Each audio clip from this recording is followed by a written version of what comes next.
Hey everybody, my name is Deja and welcome back to my channel. Today we're going to be talking about all of the books that I read in October.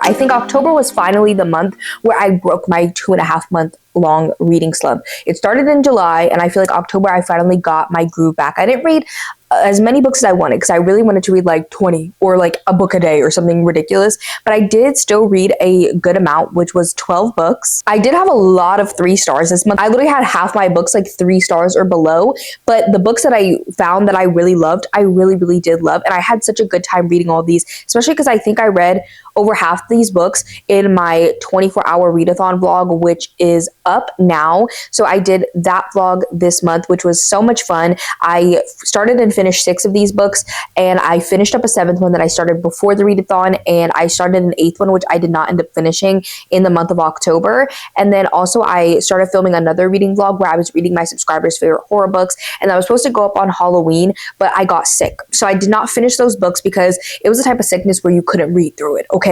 So I wasn't able to read for a few days, and it kind of delayed everything, and then I had to read my book club pick, and it was a mess. So that vlog is hopefully still going to be coming in November, but I did read a couple of the books for that this month as well. And I know this year I started doing it where I crochet my ratings blanket while I talk to y'all, but last month the yarn was very much tangled together, so I was like, okay, I'm not going to crochet this month. I'll figure it out in October, and we'll crochet again in November.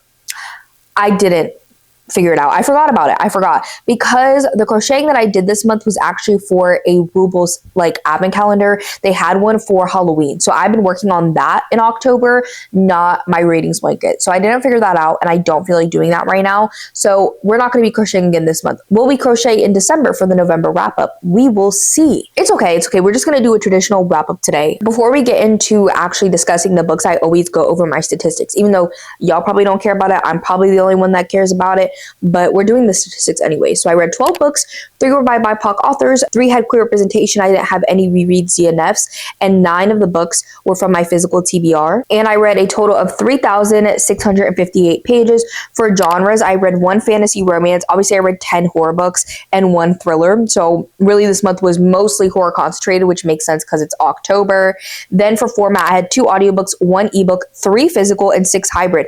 For the first time in a very long time, I read more physical books than audiobooks. Now, mostly I did read hybrid books, but that's kind of crazy to me because if you guys know, I'm an audiobook lover, an audiobook girl. But then for audience, I read 11 adult books, 1 middle grade book, no new adult or YA. And for ratings, I had 1 2-star, 5 3-stars. You guys can see I had a lot of 3 stars, 1 3.5, 2 4 stars, 2 4.5, and 1 5 stars. But those 4.5, 5 stars were really good. And I will also say that some of these have slightly shifted since I originally said my rating in my reading vlogs. They might have like shifted down or up half a star really, but I will have my final rating for now at least up here in this vlog. But I do change my ratings for even books I read months ago sometimes, usually within the same year though. And then for type, I read 10 novels, 1 novella, and 1 graphic novel / manga. And for author status, 2 were debut authors, 5 were new to me, and 5 were repeat authors. So kind of a mixture of new and old. Obviously, we always start with our lowest rated, and so we have my 1 2-star, which was Spread Me by Sarah Gailey. This was one of the books I read for my 24-hour readathon, and I was actually hoping to like this one. I didn't even remember this one was coming out, but then I saw Kayla from Books and Lala read it, and she said it was like horror erotica with like a parasite or a virus or something, and I was like, that sounds really weird. Don't know if I like that, but I love The Echo Wife by this author. It's definitely a top horror book for me, and Just Like Home was one of my favorite haunted house books. I have since read my new favorite haunted house book, but it was definitely up there. So I was hoping that I would like this one, but guys, this one's for the true freaks, okay? And I don't know if I'm that type of freak, okay? Because this one was just kind of nasty. This one follows our main character, and she works on a research team in this remote research facility, of course, and it's just like in the desert, and they don't really have contact with anything else. And our main character actually likes that. A lot of the people in this team are very sexually active with each other and very social, and our main character, she's not like that. She's very much giving asexual, and she also just likes to stick to herself in general, just all around. But then the team, specifically her, discovers a weird, strange specimen and bring it inside. And it's looking for a warm place to live. And weird things start to happen when our main character breaks its quarantine and brings it inside. And she may or may not be attracted to this weird virus, alien, specimen creature. And this one is like if kissing the coronavirus was longer and a horror erotica instead of just a plain erotica. It was really weird. And I didn't hate it. I just don't think I particularly liked it either. A lot of it was very strange. I've only read a few horror erotica books and I haven't liked any of them. And I don't know if it's just that horror erotica is not for me, but that honestly might be it, because this was just very, very strange. There were parts of it that I liked. Sarah Gailey obviously had a lot to say about bodies and autonomy and desire. But I don't know if this was the most effective plot line to discuss those themes. And I also love sci-fi horror. Like, I love that this took place in a research facility. I love all of that. That's why Into the Johnny Deep by Myra Gray is one of my favorite horror books. But this one, the horror erotica just lost me. It just lost me because, like, kissing the coronavirus, right? That one was weird. It was badly written. It was just short, though. It was 20 pages, and everybody was just reading on reading spreads. It was just a little experience together. This is over 200 pages, okay? And there's not, like, a phenomenon on reading spreads of everybody reading this. It was like a fun experience to still read that one. This one I wouldn't say was fun at all, actually. Yeah. Moving on to my 3 stars, which are plentiful. I have a graphic novel up first, and that is Through the Woods by Emily Carroll. This one has been on my TBR for a very long time, so I'm a little bit disappointed that it's only a 3-star, but I really did enjoy the art style in this. It was kind of dark and unsettling, but I really enjoyed it, and I feel like if you like Over the Garden Wall, you might like the vibes of this, just because I feel like the art styles are not super similar, but they have like a similar essence and vibe. And also this one has a lot to do with these woods, and so does Over the Garden Wall. They're very, very different because this is actually 5 short stories, and I think that's where this book kind of lost me, because a graphic novel is already so short, you know? And so splitting that into 5 different stories is kind of hard because you only get a few pages.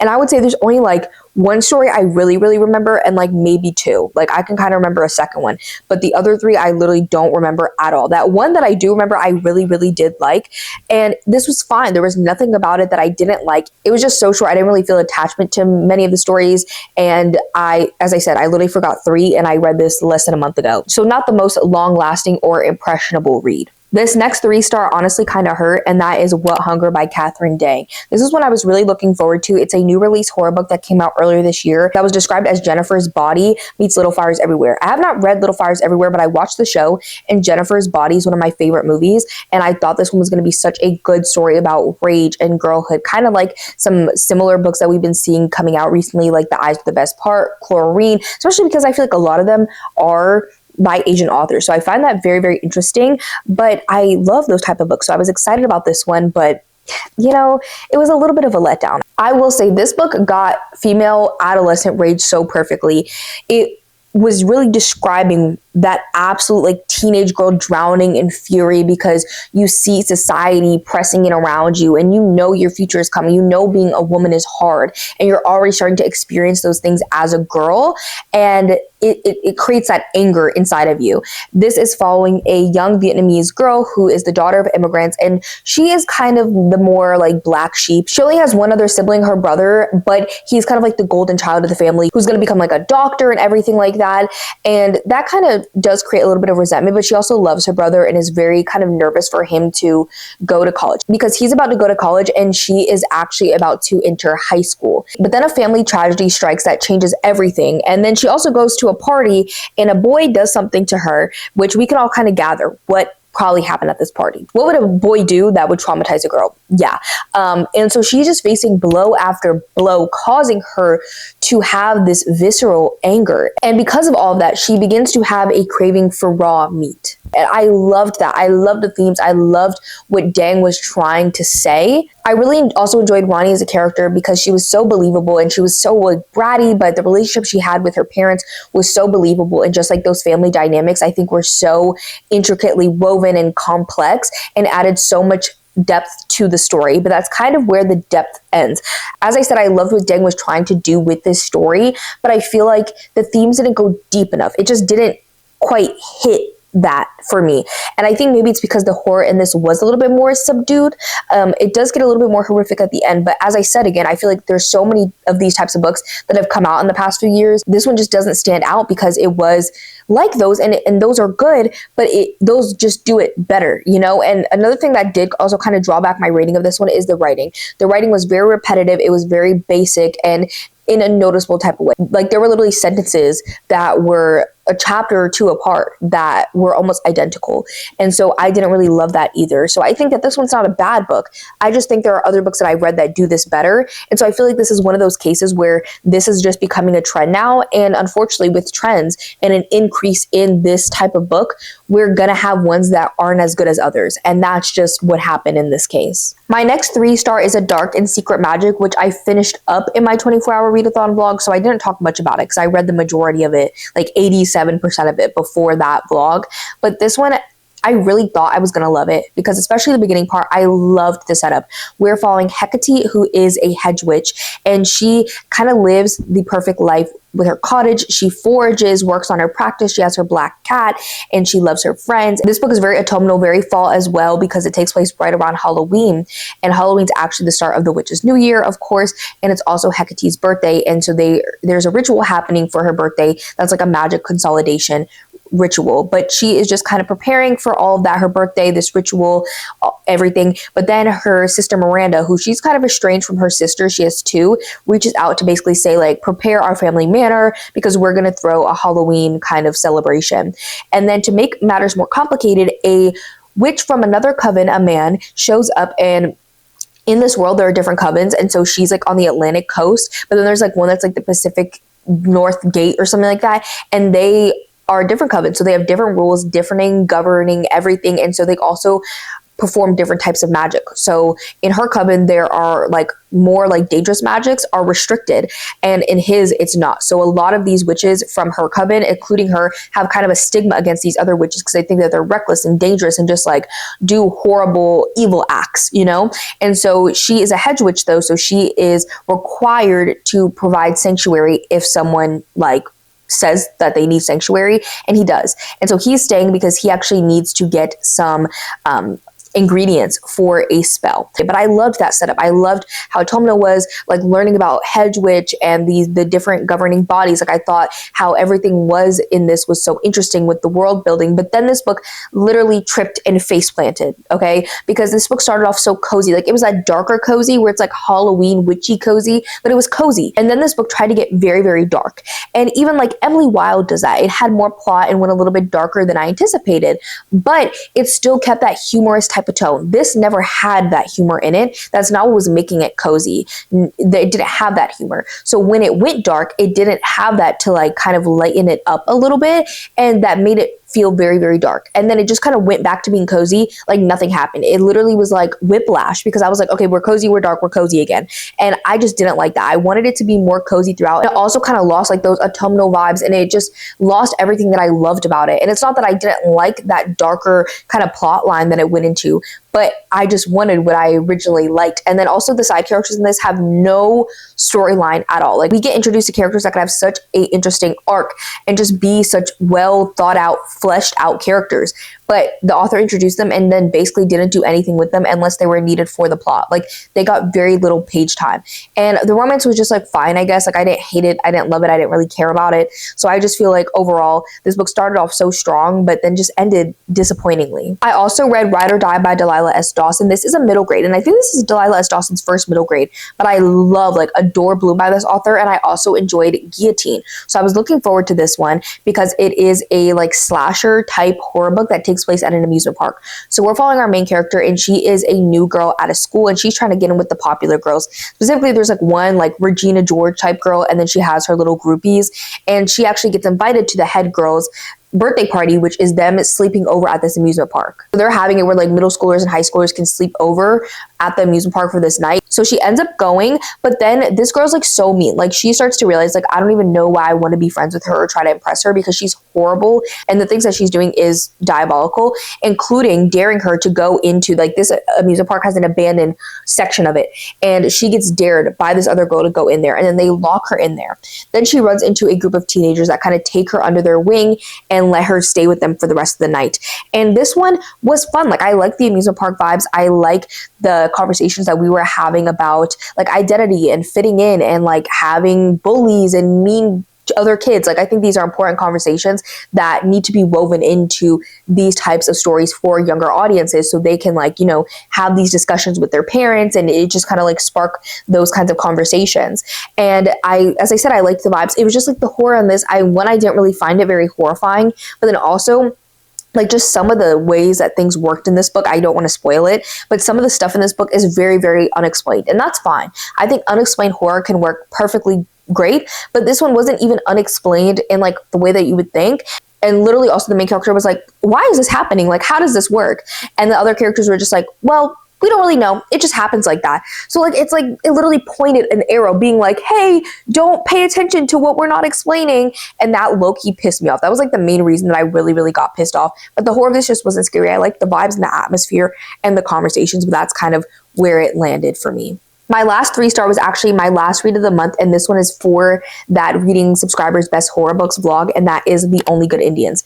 This one was one where I was like, I don't know how I'm going to feel about this, because I read 2 books from Stephen Graham Jones, My Heart is a Chainsaw, which I rated 2 stars, and Night of the Mannequins, which I rated 3.5. Neither of those ratings are that high, but I did like one.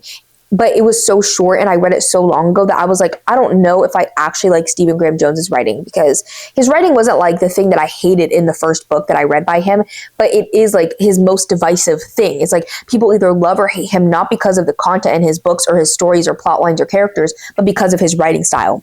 And that is again where this book dropped to a 3-star, because I loved the story in this one. I loved everything about the story. I truly did.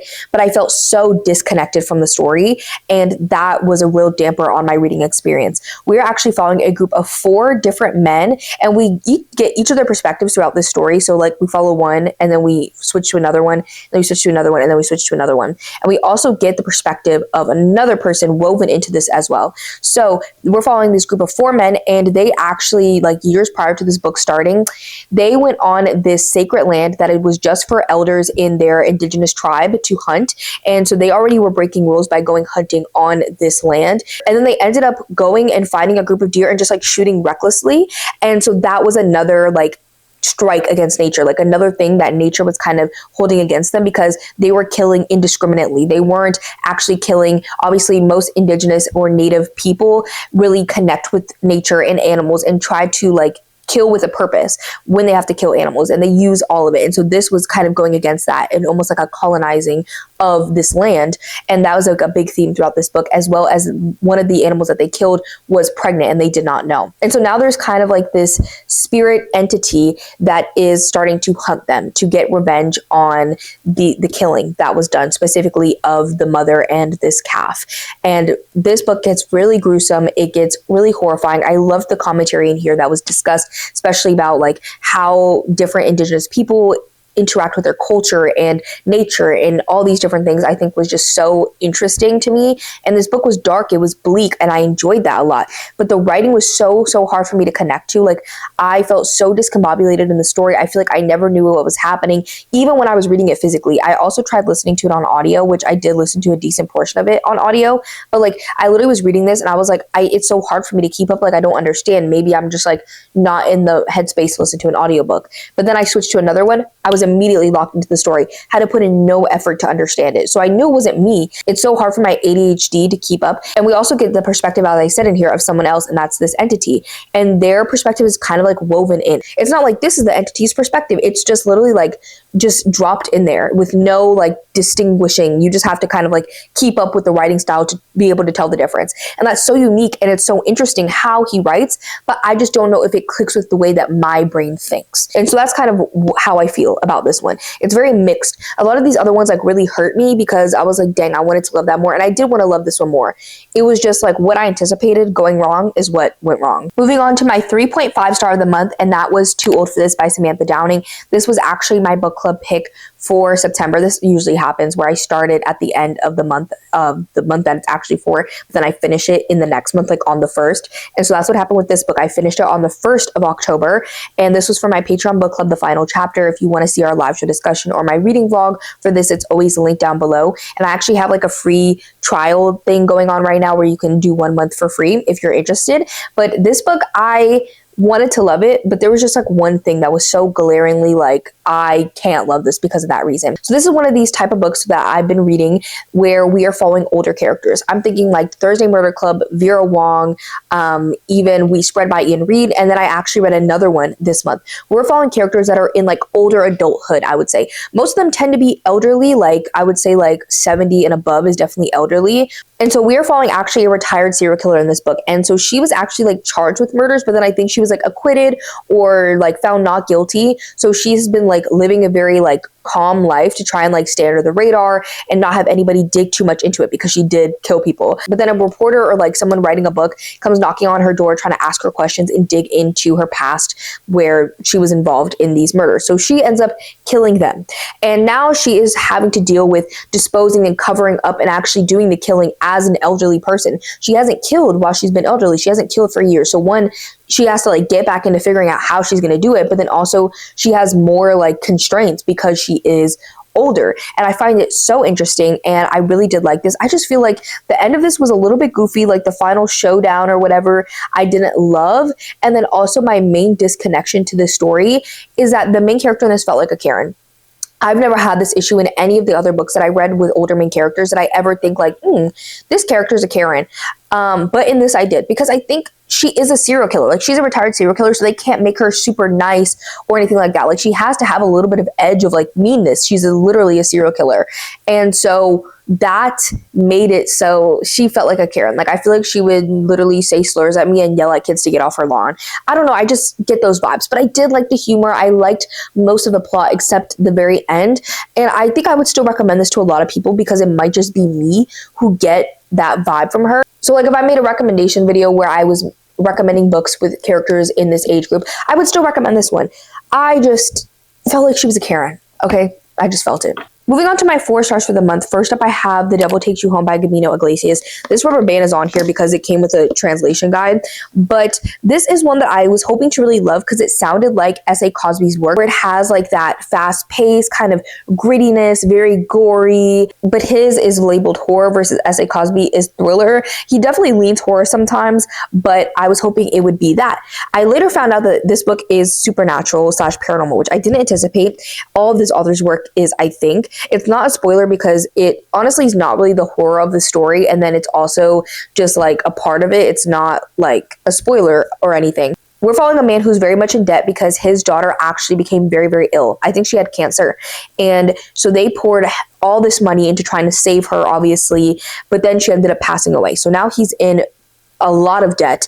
His marriage is on the rocks. He lost his daughter. It's a lot. And then he gets offered this job to basically go help intercept cartel stuff happening at the border and make some money. And he's like, you know what? Fuck it. I have nothing else to lose. I'm gonna go and do it. So him and 2 other men are now traveling across Texas to do this mission. And this book, the ending really shook me. Like it stood out. Like the ending was so bleak. I loved it. Just like the way that the characters went at the end, I absolutely loved. And surprisingly, I also really liked how the paranormal / supernatural elements were done in this book because they're like woven in to the story and they're so heavily tied to the history and the culture like in this book that I just really liked how that was done. I feel like I'm starting to realize that it's not that I don't like paranormal or supernatural books. It just depends on the execution. I don't normally love it if it's the true horror of the story, but if it is in the story, but not the actual horror, which that's not, then I can like it a lot more, which is what happened in this book.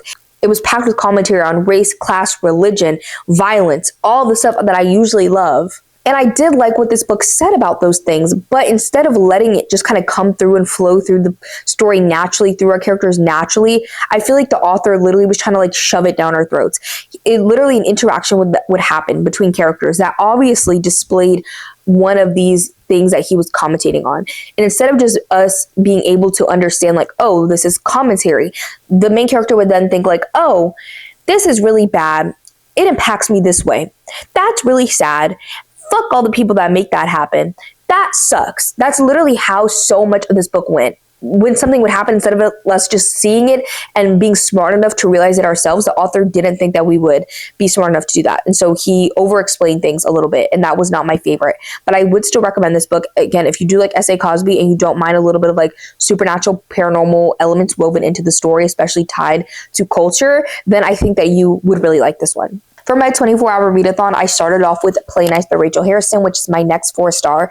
And I read every single Rachel Harrison book thus far. I actually was filming a reading vlog last year, which I don't think I ever posted, but I finished all of Rachel Harrison's backlist. I read like 1 or 2 books before last fall, but then I think it was like last October, I literally read all of her work. And so this is her newest one. I'm completely caught up on all of her work. And this one's a 4-star. I will say that this one's like middle of the road. I liked it for sure, but there are definitely ones that I like more than this. And I think the reason I gave this one 4 stars instead of a higher rating is because I feel like compared to some of her other work, this one's not as memorable for me. Like, I don't think that it's bad or the worst of her work, not even saying that because she has one that specifically is glaring like as the worst. It's not the best, it's not the worst. For me, it just kind of falls in the middle, which just starts to make it a little bit more forgettable for me. But this one follows Cleo, who is a stylist and an influencer, and she actually grew up in a haunted house with her 2 sisters because her mom, after a messy divorce with their father, basically moved them all into a house possessed by a demon. And they got out and everything like that, and then her custody ended up being stripped and they moved in with their dad. Cleo doesn't really remember living in this house as much as her other sisters who are older than her.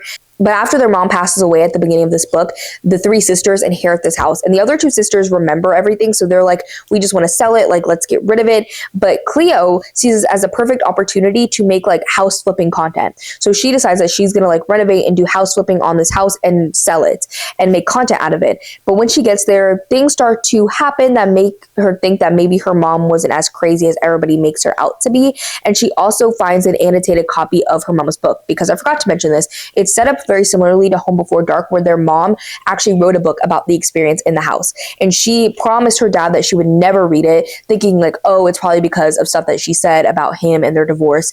But she finds a copy of it, and it's actually annotated by her mom and left for her. So she decides that she's going to read it for the first time. Rachel Harrison's books are never like, boo, gotcha kind of scary. That's why a lot of people put her in cozy horror, but her books are definitely horror. The horror just comes through in usually the dynamics between people. And that's the same as this. The main commentary in this book is between her mom, her dad, and her sisters, and how all of those people interact together. And I really liked what this was saying about sisterhood and learning about your parents, especially as like an adult. And so I really, really liked seeing that, because things do change once you become an adult and you start to view your parents differently. And so I really loved how all that was explored. I actually liked the horror in this, like this haunted, possessed house. And what I also really loved was Cleo. Cleo was an amazing character in this story. If you like Black Sheep, that's my favorite Rachel Harrison book. If you like Vesper in that and how she has like that dry kind of humor, all of Rachel Harrison's books kind of have that. But I feel like Black Sheep and this one especially have that kind of element.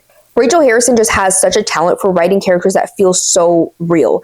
Literally her characters feel so real. And in this one, obviously our main character is supposed to be like a 20-something-year-old Gen Z influencer, and I feel like Rachel Harrison was able to do that. I looked it up, and Rachel Harrison's actually 35, so she's not Gen Z, but she writes Gen Z very, very well, and I appreciate that as Gen Z myself. Literally, Rachel Harrison's like humor just lands every single time. There's a quote in this book, I actually wrote it down, so let me read it. I said this in my vlog too. She's describing a man, and like this is just how the humor is woven in. So she'll just be like, literally like, this man is approaching her, she's talking to the man, whatever, and then she says, his sweatpants look like they could be from Costco. They're not designer sweatpants. There's a direct relation between men who wear designer sweatpants and men who can't make me come. I've done the unfortunate research. And it's just like she just goes about talking about whatever. So it's just like those little like drops in that just make her book so funny and amazing. Now we're moving on to my 4.5 stars, and I have now read my favorite haunted house book, and that is The September House by Carissa Orlando. This one was also for my reading vlog, reading subscribers' favorite horror books. So I don't want to talk too much about this so y'all can get more thoughts in that vlog, but I really like this one. It's starting to make me think that there might be like a perfect horror, ghosty, paranormal, supernatural book out there for me. We'll see. I don't know, but this is my favorite like paranormal book where like the horror in this is paranormal. Like there is horror that's not paranormal, but like as I said, The Devil Takes You Home, the horror in that I wouldn't say is the paranormal ghost. And then like The Reformatory, I would also say that the paranormal ghost is not the horror in that. It's just a part of the story. This one I would say that it is a main factor of the horror, and I still really loved this one. This one follows Margaret, who's like a middle-aged woman, and her husband, Hal. So their daughter that they had recently moved at the beginning of this book, and they decide that they are going to buy a old Victorian home. They thought like, oh my God, the price of this house is so low. Like there's no way, this is too good to be true. And it was. But they bought the house, and Margaret is in love with the house. Like it's a beautiful house. It has a wraparound porch. It's absolutely stunning and beautiful. But they soon find out that this house is haunted. And some horrible things have happened in this house. Specifically, there was like this master or like this man who led the house and did a lot of things to other people. And he lives in the basement. But then there's other ghosts and things happening. But specifically in September, things get really bad. Like there's literally wailing in the halls. Nobody can sleep. There's blood dripping from the walls. It's absolutely insane how active the ghosts get in September. And in other parts of the year, they're basically dormant. But September gets really, really bad. And it is their like fourth year, I think, staying in this house. So they slowly have kind of learned how to deal with everything, especially because they've like tried now. Like they've gotten to the point where like the first year, of course, they're like, we don't know what to do. The second year, they're like, okay, this is weird. Like, how do we fix this? The third year, they're like really determined to like stop it. And then by the fourth year, their efforts in the third year didn't work. So they're kind of just a little worn out. So Hal, the husband, is like, you know what? I'm gonna leave. I'm not coming back. And she's like, I don't want to go. Like, please, like, I can't go. Like, I don't want to leave my house. Like, I love my house. He ends up leaving. And their daughter is now trying to figure out where her dad is and is deciding to actually come visit them at this house, which she's never done before. And our main character, Margaret, is very scared about trying to hide this all from her daughter, and obviously her husband's missing. This is very, very heavily metaphorical.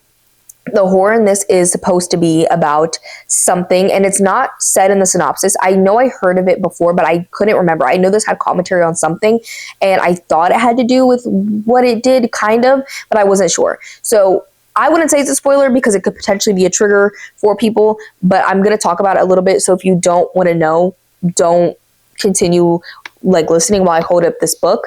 But it is for abuse. Like the woman in this book, Margaret, she's in a very abusive relationship with her husband that you find out over the course of this book, physically, emotionally, all of it. And when this house starts to become haunted, you slowly start to see the parallels, and you see how she's attached to her house in a way that's like, I can't leave my house. Like if you love a house, you don't leave it. Like you keep working on it and you put in the effort to try and make it better, and you try to make it work. And obviously that is how she feels about her marriage as well. And then how leaving was like a big metaphor for this. I love how this book ended. It like almost got me with something, and then it like did something else, and I really, really liked that. Maybe if you read the book, you remember, but I really liked like almost got me, and then it didn't. It was like psych, and so I really liked that, and I thought it was such a powerful ending.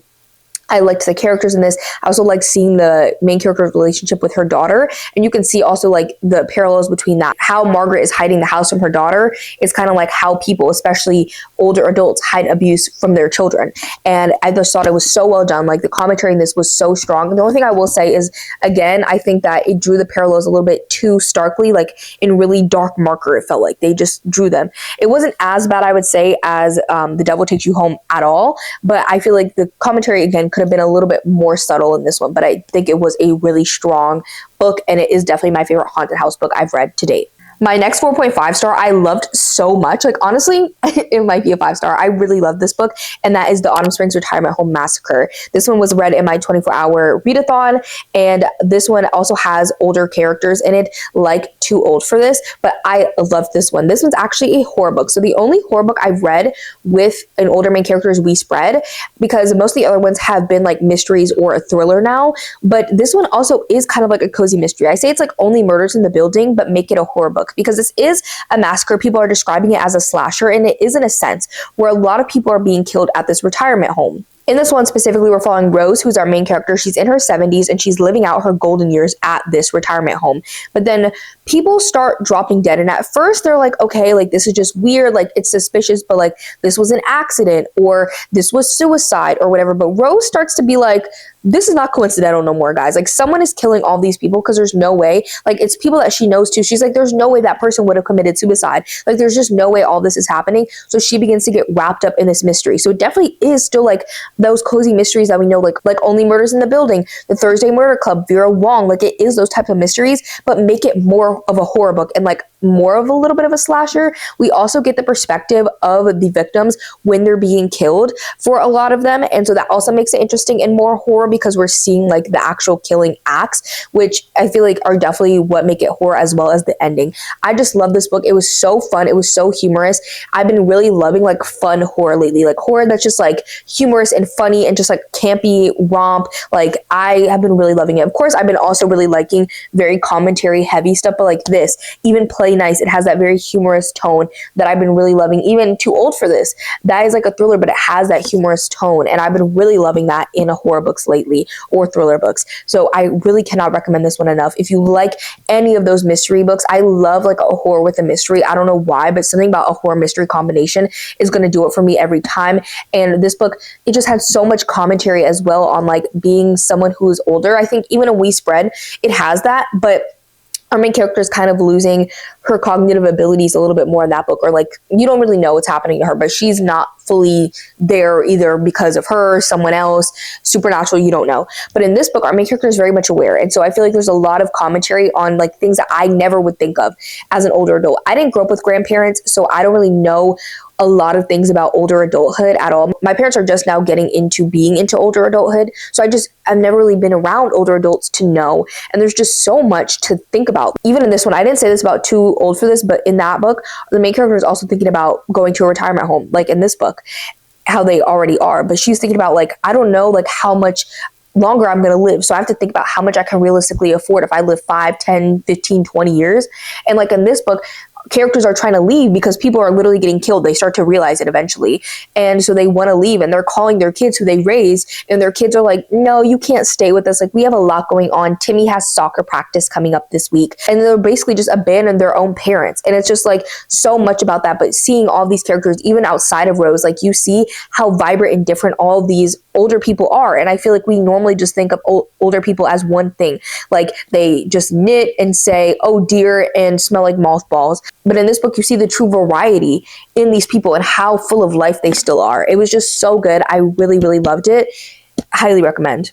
My last book is another one of those fun horror books, and it is my 5-star of the month. These two books, when I have now, my 5-star and the Autumn Springs Retirement Home Massacre, I feel like are very different, but very similar in vibe, if that makes sense. This one I just loved so much, and this one was also for my 24-hour readathon, and that is Crafting for Sinners. I didn't anticipate to love this one because I saw this book was coming out early this year, but I didn't really hear anybody else talk about it. It just really wasn't on my radar as anything that I'm like, oh, I really need to pick that up. But then I went to Barnes & Noble the day before I did my 24-hour readathon, and I did like a prep vlog over on my TikTok in short form, and I saw this book there, and my theme that I was doing for my 24-hour readathon was like anticipated horror releases from 2025, and this is a 2025 horror release. So I was like, there's not many there. I feel like they just don't have much horror at my Barnes & Noble. I feel like most Barnes & Nobles don't. So most of the ones I either don't have an interest in, I've read, or I own. And so I saw this one, and I was like, okay, bet I know that that's a new release horror. Let me just pick it up, and maybe I'll get to it during the readathon.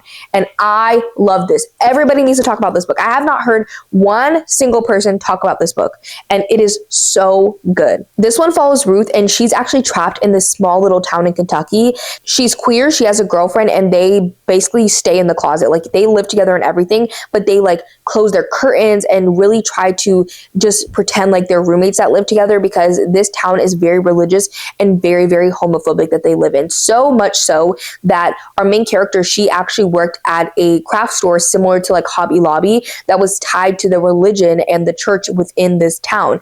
And they found out that she had a girlfriend and fired her. And so she really hasn't been working for the past couple years because this town is so small, they don't really have jobs. And so they're just trying to save up so they can actually get out of the town. But it's like, you need the jobs to save up so you can leave. But then you can't leave to get the job because you don't have the money, because you can't get the job because you can't leave. You know, it's like one of those types of cycles. So they're just trying to save up. And our main character actually does commissions. So she like knits, I believe. I can't remember if she knits or crochets. I think it's knitting. She knits or crochets like commissions. And so she gets a commission, and the lady's like, hey, I'll pay you extra. I need it done tomorrow. And she's like, okay, I'm gonna have to like basically work on this until she comes to pick it up. But she runs out of yarn. So she decides that she's gonna go to the craft store that she used to work at to get these yarn. And she knows that this craft store doesn't really have like good inventory. Like, they don't really keep inventory at all. And she just knows like she can steal from them. So ever since she's been fired there, she has just been stealing yarn or whatever she wants from the store. But this time it bites her in the ass, because she goes in there and the workers literally lock her in there and are trying to get her. She doesn't know if they're trying to kill her or what they're trying to do, but let's just say maybe they're not just workers. They might be members of this religious organization in this town, which may or may not be a cult. Okay. This book is crazy. It's fun. It's campy. It's in a craft store. It's giving, like, if you miss Joanne's, like, pick this book up. It's kind of like a slasher. The deaths are so gruesome. I loved Ruth so much. Like, I just am spitballing all the stuff I loved about this book. So let me just start. I loved Ruth. I loved Ruth as a character. I found her very relatable. She just is like a regular girl who just like crochets, is kind of struggling, and, you know, just gets through life. Like, she's just like a 20-year-old, like literally just like my age, and she's put in this situation. And I feel like it's so realistic. I loved how funny she was. The situation is funny. The writing is funny. This book is a very humorous type of horror book. But the kills were so gory and gruesome. Like, some of the things that happened in this book, the way that it was described, I was like, oh my God, there's some scenes. There's like one with a knitting needle. There's one with like glue. There's one with rats. Like, this book was actually way like gorier than I anticipated, to be honest. But then this book also has such a deeper element to it with this religious horror commentary, where we are seeing how these small religious towns and these like mega churches impact these towns, but then also obviously the queer people who live within these towns. And that commentary was so strong. Our main character, she had a lot of time to think in this book, and I think she was thinking through a lot of things. This one also has a strong theme of like love and like people that you love, and, you know, fighting for them. Again, if you like Black Sheep, the main character in this has a similar humor, and then where it kind of goes is a little bit similar, I would say. I just literally love this one. It was so good. This one's literally like Black Sheep combined with horror store, combined with crafting, and add in some religious commentary. Like, it is so interesting, fun, weird. I loved it. Please pick this book up. So here are the physical books that I read this month.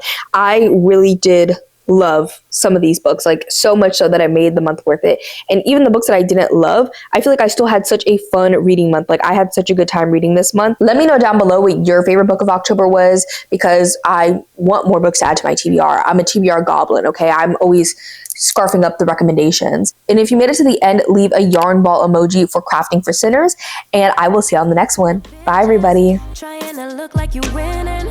I'm writing rhymes in the kitchen, soaking in moments we live in, yeah. You got the nerve to be on me, faking your life for the IG. If you got my number, don't add me, cause baby, I'm on hiatus. I'm on hiatus.